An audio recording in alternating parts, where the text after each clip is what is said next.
125. Then 125. Yung takbo niya 528 pa lang.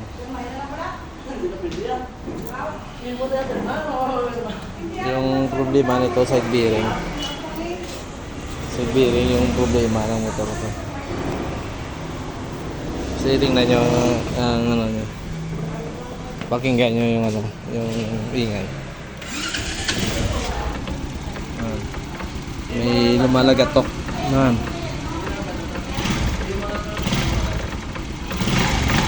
Yan.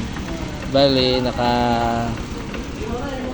tatlong beses na ako na ganito yung troubleshoot ng DL125 na side bearing yung sira. Yung una kulay blue, saka kulay red. Ngayon kulay itim naman. Yung mga sira ito. Ito po yung mga bearing na pinalitan ko sa dati kong ginawa na DL125 na yung sira side bearing. Yung bearing na sira sa bandang flywheel na side bearing, dito yung palaging nasisira. Pero pag doon naman sa kabila wala. Pero ginagawa ko, pinapalitan ko yung dalawa. Tingnan natin mamaya.